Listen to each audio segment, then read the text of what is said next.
Од денеска ВМРО ДПМН започнува со најавените протести за кои што велат ќе резултираат со пад на оваа според нив на народна власт. Денешниот протест е тематски протест против поскапувањето на струјата и како што велат партијата осиромашувањето на граѓаните. Сепак повеќе околу овој протест ќе ни каже токму потпредседателот на оваа партија на ВМРО ДПМН Александар Николовски. Добро утро, Александар. Добро утро. Ви благодарам што прифативте гостување во Вестен Алфа телевизија. Која е целта на овие протести? Дали очекувате да има резултат, да се чуе гласот на граѓаните и дали можеме понатаму да очекуваме повеќе протести од ВМРО ДПМН? Апсолутно. Старо новата власт, владата на лагата помеѓу СДСМ и ДУИ, продолжува со истите практики од пред изборите. Ова не е нова влада, ова е стара влада, затоа што се работи за истите партнери и уште полошо се работи за истите министри на клучните позиции.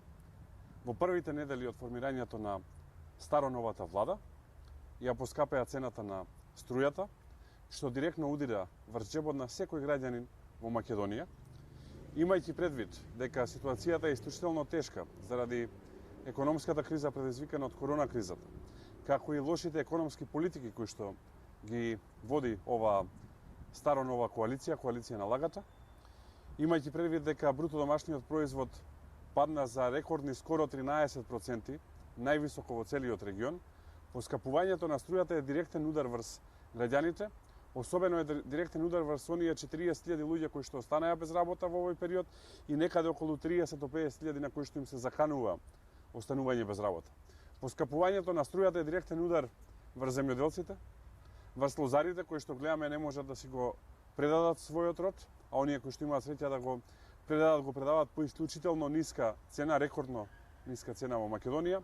Поскапувањето на струјата е удар врз оние кои што преживуваат од први до први, но поскапувањето на струјата, како што кажав, е удар врз сите граѓани и затоа решивме да излеземе денес од пред Министерството за правда, ќе маршираме до предрегулаторната комисија за енергетика, која што е комисија која што е под владата и од која што ќе побараме да се укине оваа мерка, односно да се укине зголемувањето на цената на струјата. Очекуваме глас од најлјадници граѓани кои што ќе ни се приклучат денес да биде слушнат и поскапувањето на цената на струјата да биде укинато, затоа што тоа не соодветствува на економските прилики во државата, а во исто време создава огромен профит на универзалниот снабдувач, односно на компанијата Евана, која што го врши снабдувањето, а исто така гледаме дека имаме непродуктивни вработувања и во МЕПСО и во Елем, кои што се дел од креаторите на цената на струјата, така што кога ќе се спојат Евана, МЕПСО и Елем, гледаме еден спој кој што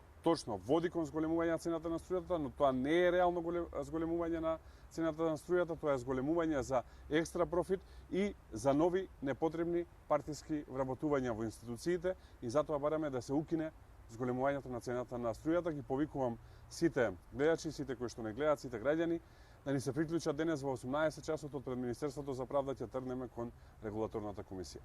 Господин Николовски, вие минативе денови на социјалните мрежи објавувавте документи за промена на деталните урбанистички планови во Тетово.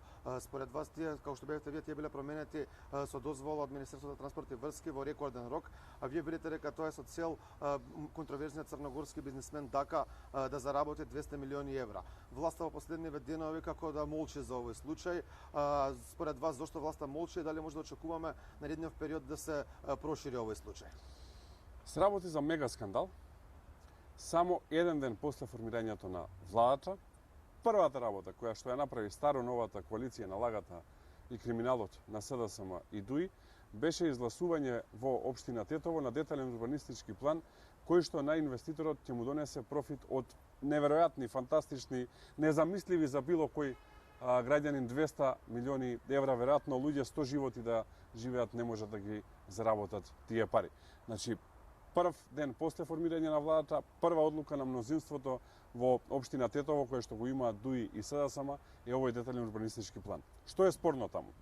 Првата работа која што е спорна е пред изборите слушнавме разговори кои што се објавија во јавност, во кои што контроверзниот црногорски бизнисмен Дака Давидовиќ кажува дека дал 300.000 евра мито и дека е спремен да даде уште 2000 квадрати и дополнителни 2 милиони евра мито доколку му се заврши работата. Тоа е првата спорна работа, гледаме дека митото си дало плод. Втората работа која што е спорна е што одлуката во Министерството за транспорт и врски без чија што дозвола не може да се изгласа ни еден детален урбанистички план во било која општина. Е издадено за само 7 дена. Граѓанин за обичен документ чека по месец дена најмалку од било која институција, детален урбанистички план кој што предвидува 2000 нови згради со 8000 нови жители кои што ќе создадат урбана џунгла во Тетово и ќе го уништат целосно градот, е издаден за само 7 дена.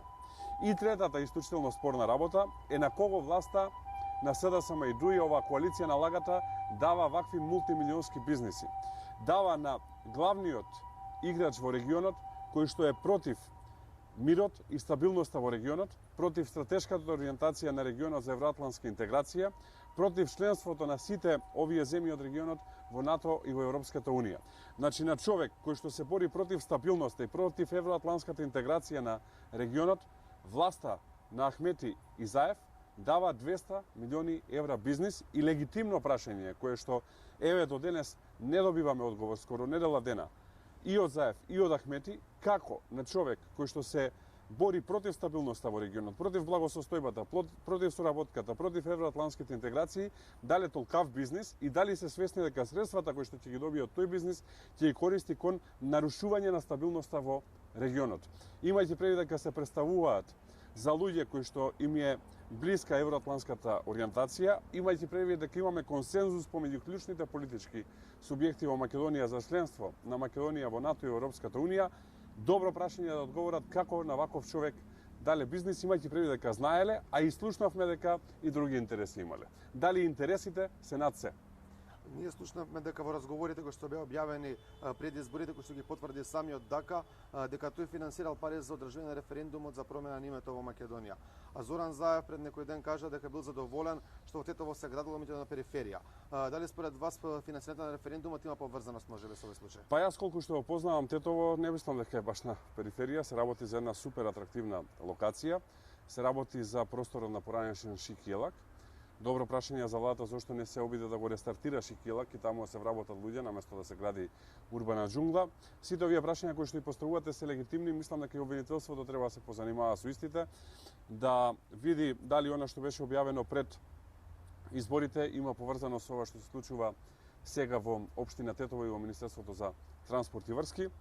Но фактите се тие, фактите се дека исклучително контроверзен бизнисмен кој што се залага за нарушување на благосостојбата во регионот и е против евроатлантските интеграции на целиот овој регион, добива ваков голем бизнис. Ви благодарам господин Николовски за гостувањето во вестите на Алфа телевизија. Благодарам и јас. Тоа беше разговорот со потпредседателот на ВМРО ДПМН Александар Николовски, кој во собранието веќе најави дека неговата партија наредниот период ќе одржува протести за кои што велат ќе резултираат со пад на оваа ненародна власт. Инаку денеска протестот започнува од Министерството за правда во 18 часот со марш кој ќе заврши пред регулаторната комисија, која што донесе одлука да биде поскапена струјата во Република Македонија. А на тоа е се за сега.